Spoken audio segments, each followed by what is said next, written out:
खुबानी और सेब और नाशपाती के बीज खाने के लिए गैर महफूज हैं। बराए मेहरबानी इस वीडियो को आखिर तक देखें। खुबानियाँ, इसका कारोबार पूरी दुनिया में बहुत मकबूल है और उसमें काफी ग्रोथ है। पूरी दुनिया में ड्राइड एप्रिकॉट्स की मार्केट का साइज जो है वो यूएस डॉलर्स में $912.4 मिलियन था।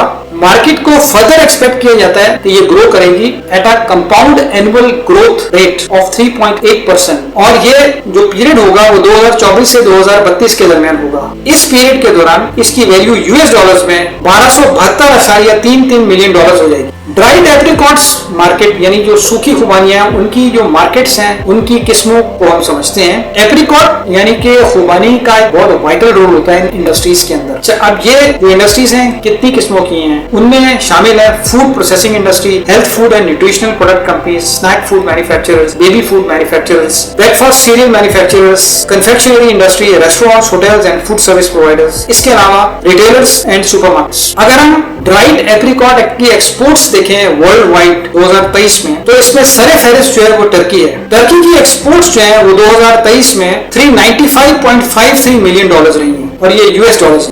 पाकिस्तानी मार्केट का हम जायजा लेते हैं। Pakistan apricot market sales figures 2025 की रिपोर्ट है। पाकिस्तानी एप्रिकॉट मार्केट साइज जो है वो डॉलर्स में 302 मिलियन था 2024 में और ये पिछले साल के मुकाबले में 36% के हिसाब से इसने ग्रो किया है। पाकिस्तान की एप्रिकॉट प्रोडक्शन 2022 में अगर हम देखें तो वो तकरीबन 174.55 थाउजेंड टन रही है।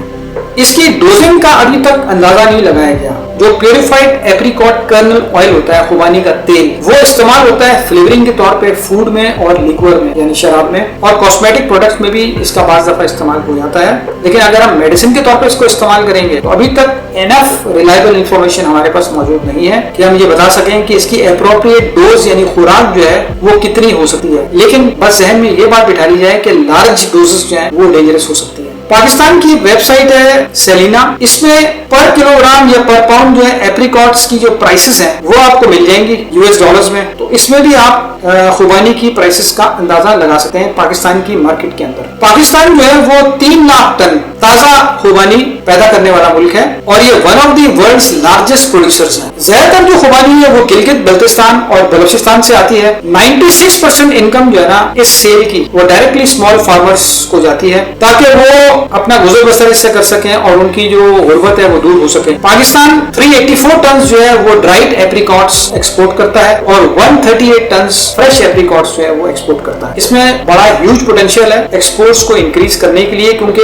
इंटरनेशनल मार्केट जो है मुसलसल ग्रो कर रही है। एप्रिकॉट फ्रूट जो है वो एक पेरिशेबल फ्रूट है यानी डिस्ट्रॉय हो सकता है। तो इसके जो एरियाज हैं प्रोडक्शन के उन तक पहुंचना बहुत मुश्किल होता है, क्योंकि ये सर्द इलाकों का फ्रूट है जहाँ ऊंचे इलाके हैं या जो पहाड़ी इलाके हैं वहां तक पहुंचना मुश्किल होता है। और इस बात का अंदाजा लगाना भी बहुत मुश्किल होता है कि ये मार्केट तक जब पहुंचता है तो रास्ते में लॉसेस कितने होते हैं, ट्रांसपोर्टेशन के दौरान लॉसेस भी होते हैं और इसका अंदाजा लगाना जरा मुश्किल होता है। इसी वजह से जो ड्राइड एप्रिकॉट्स हैं वो एक इंपॉर्टेंट ऑप्शन है। इसमें बहुत बड़ा मौका है ग्रोअर्स के लिए कि वो इम्प्रूव्ड वेराइटीज जो है एप्रिकॉट की वो इंट्रोड्यूस कराएं और वैल्यू एडिशन करें एग्जिस्टिंग प्रोड्यूस की नई टेक्नोलॉजीज की मदद से। एक प्रोजेक्ट है the agri business project tap, ये मुसलसल काम कर रहा है ताकि प्रोडक्टिविटी बढ़े, प्रॉफिटेबिलिटी बढ़े एप्रिकॉट वैल्यू चेन के अंदर मुख्तलिफ तरीके से इंटरवेंशंस करते हुए। इस प्रोजेक्ट का मकसद ये है कि 920 जो दही घराने हैं वहां तक डायरेक्टली इसका बेनिफिट पहुंचाया जा सके, जिससे कि किसान की जो इंडिविजुअल इनकम है वो बढ़ेगी, प्रोडक्शन बढ़ेगी, 48% वॉल्यूम जो उसका बढ़ जाएगा। इन इंटरवेंशंस की मदद से यकीनन प्रोडक्शन बढ़ेगी। यह ख्याल किया जा रहा है कि 1000 बेनिफिशियरीज जो हैं वो नई टेक्नोलॉजीज और नई मैनेजमेंट प्रैक्टिसेस के लिए अप्लाई करेंगे इस प्रोजेक्ट की मदद से। अब हम कैपेसिटी बिल्डिंग की बात करते हैं। कैपेसिटी बिल्डिंग में हम ट्रेनिंग प्रोवाइड करते हैं एप्रिकॉट फार्मर्स को, जिसमें ग्राफ्टिंग की ट्रेनिंग है, ट्री प्रूनिंग की ट्रेनिंग है, क्रॉप थिनिंग की ट्रेनिंग है, हाइब्रिडाइजेशन की ट्रेनिंग है और एप्रिकॉट पिकिंग की ट्रेनिंग है। फार्मर्स के ग्रुप्स बने हुए जिन्हें हम फार्मर एंटरप्राइज ग्रुप्स कहते हैं, उनके जो मेंबर्स हैं वो किसान हैं और जाहिर है उन्हीं को ट्रेन किया जाता है। अब हम सीखने की कोशिश करते हैं कि ग्राफ्टिंग का क्या मतलब है। ग्राफ्टिंग वो अमल होता है जिसके जरिए हम एक पोर्शन प्लांट का यानी उसकी बड ले लें आप और उसको जोड़ दें आप स्टेम के साथ या रूट यानी जड़ के साथ या उसके तने स्टेम के साथ या किसी ब्रांच के साथ उसको जोड़ दें, इस तरीके से कि एक यूनियन हो जाए। जब ये यूनियन हो जाएगी तो दोनों पार्टनर्स जो है वो मिल करके ग्रो करेंगे। ये ग्राफ्टिंग कहलाती है। यानी ग्राफ्टिंग जो है ना वो एक ऐसा प्रोसेस होता है जिसके जरिए दो या दो से ज्यादा प्लांट्स को हम जोड़ देते हैं, ज्वाइन कर देते हैं। इस टेक्निक का फायदा ये होता है कि जो प्लांट है ना वो सेहतमंद हो जाता है और वो किसी भी डिजीज को फाइट ऑफ कर सकता है। ये एक हॉर्टिकल्चरल प्रोसेस है जो कि हजारों साल से इस्तेमाल हो रहा है और ये ग्राफ्टिंग टेक्निक्स जो है इस्तेमाल होती रही है 2000 साल कबले मसीह से भी पहले के अरसे में। चिप बर्डिंग जो है ये भी एक ग्राफ्टिंग टेक्निक है। इसमें एप्रिकॉट्स का एक स्मॉल बर्ड हम लेते हैं, यानी उसकी एक छोटी कोपल ले लें और उसको हम जो भी एप्रिकॉट वैरायटी हमें चाहिए उसमें हम इसको रूट स्टॉक में इंसर्ट कर देते हैं, यानी घुसाड़ देते हैं, यानी कि घुसा देते हैं उसके अंदर। उससे नतीजा ये निकलता है कि एक नया हेल्दी वैरायटी पैदा होती है, फ्रूट की क्वालिटी बेहतर हो जाती है और जो दरख्त है वो उसमें ताकत आ जाती है। हॉर्टिकल्चर प्रोसेस में एक और टेक्निक होती है प्रूनिंग, जिसमें हम रिमूवल या रिडक्शन करते हैं किसी भी प्लांट के पार्ट्स को। प्लांट, ट्री या वाइन या उसकी कोई ब्रांच हो उसको हम रिमूव कर देते हैं या उसका साइज रिड्यूस कर देते हैं। वो हमें ग्रोथ के लिए वो पार्ट नहीं चाहिए होता या प्रोडक्शन के लिए नहीं चाहिए होता है, या वो देखने में अच्छा नहीं मालूम हो रहा होता, इसकी वजह से हम उसको हटा देते हैं, या वो किसी शख्स की हेल्थ के लिए इंजरियस भी हो सकता है, यानी कि वो बिला जरूरत अगर वो ब्रांच बढ़ जाएगी और कोई शख्स गुजर रहा हो उसको चोट लग जाए, तो इस वजह से इस खतरे के मद्देनजर हम ऐसे पार्ट्स को रिमूव कर देते हैं। अगर हम किसी यंग एप्रिकॉट ट्री में प्रूनिंग करते हैं तो उससे वेल बैलेंस स्ट्रक्चर पैदा होता है। उससे ट्री जो है, दरख्त जो है वो हेल्दी और स्ट्रॉन्ग हो जाएगा। उसमें जो एप्रिकॉट का ट्री या जो प्लांट है उसका, उसमें 3 से 5 तक अगर गुड स्ट्रॉन्ग ब्रांचेस रह जाती हैं तो वो उसके तने के लिए अच्छा साबित होगा और हेल्दी प्लांट बन जाएगा वो। हॉर्टिकल्चर प्रोसेस में एक और प्रोसेस होता है फ्रूट थिनिंग के नाम से। इसमें ऐसा होता है कि हम लोग एक्सेस फ्रूट को रिमूव कर देते हैं। जैसा कि तस्वीर में दिखाया गया है कि ये कुछ फ्रूट्स ऐसे हैं जिनको हमने एनसर्कल किया है दिखाने के लिए। ये जो एनसर्कल फ्रूट्स हैं इनको रिमूव कर दिया जाएगा। इससे ये होता है कि फ्रूट साइज इंप्रूव हो जाता है और उसकी क्वालिटी फ्रूट की बेहतर हो जाती है। और ये हॉर्टिकल्चरल प्रोसेस हम लोग एप्पल्स, पियर्स, प्लम्स, पीचेस और नेक्ट्रीन्स इन सब में करते हैं। नेक्ट्रीन्स जो है वो आलूओं की एक किस्म है, प्लम्स जो है वो आलू बुखारे हो गए, पियर्स नाशपाती होगी।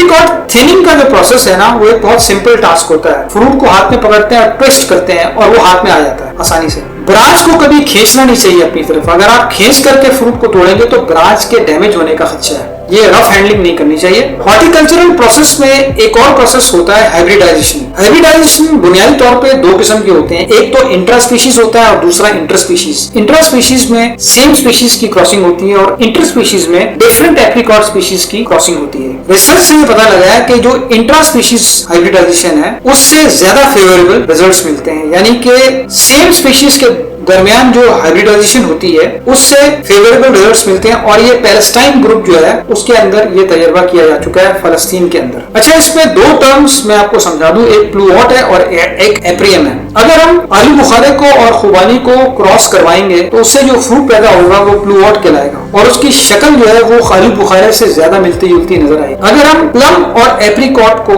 क्रॉस करवाएं और जो फ्रूट पैदा हो रहा है उसकी शक्ल ज्यादा खुबानी से मिल रही है तो उसको हम एप्रियम कहेंगे। जेनेटिकली एप्रियम्स जो होते हैं उनके अंदर 25% प्लम होता है यानी आलू बुखारा और 75% एप्रिकॉट होता है यानी खुबानी। जैसे तस्वीर में दिखाया गया कि एक आलू बुखारा है और एक खुबानी है। जब हमने इसको क्रॉस कराया तो उससे जो फ्रूट बना वो ऑर्गेनिक प्लूवॉट कहलाया। ऑर्गेनिक प्लूवॉट के अंदर 3 पार्ट्स आलू बुखारे के होते हैं और 1 पार्ट खुबानी का होता है। हॉर्टिकल्चरल प्रोसेस में एक और प्रोसेस होता है जिसको हम फ्रूट पिकिंग कहते हैं यानी फ्रूट हार्वेस्टिंग। ये सीजनल एक्टिविटी है। इसमें मैनुअली हम फ्रूट को कलेक्ट करते हैं ट्रीज से या प्लांट से और ये पेड एक्टिविटी होती है, कमर्शियल पर्पसेस के लिए होती है, रिक्रिएशनल एक्टिविटी होती है। इस प्रोसेस में हम इंतजार करते हैं ताकि फ्रूट जो है वो एक ऐसे स्टेज पे पहुंच जाए पकने के कि जहां पे हम इसको तोड़ सकें। अच्छा, अब जब फ्रूट पक जाता है और दरख्त पे ही लगा होता है तो इसमें कुछ विजिबल चेंजेस आती हैं, कलर इसका चेंज हो जाता है, टेक्सचर में चेंजेस आती हैं। तो हम एक टूल का इस्तेमाल करते हैं, औजार का, जो कि स्टिक्स होती हैं, डंडियां होती हैं, उनकी वजह से हम फ्रूट को थोड़ा डिसलॉज करते हैं, हिलाते हैं अपनी जगह से और अगर वो नीचे गिर जाए तो उसको कलेक्ट कर लिया जाता है। ये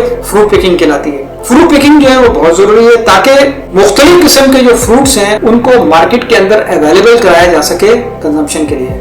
नाज़रीन, आप comprehensive pharmacognosy review CPR video channel में मुलाजा फरमा रहे हैं। इस चैनल को आप जरूर सब्सक्राइब कीजिएगा, वीडियो को लाइक कीजिएगा और अपने रिलेटिव्स और फ्रेंड्स से इस वीडियो को शेयर कीजिएगा। नाज़रीन, इस वीडियो के दौरान आप हमारे साथ रहे, आपका बहुत बहुत शुक्रिया। अल्लाह हाफिज।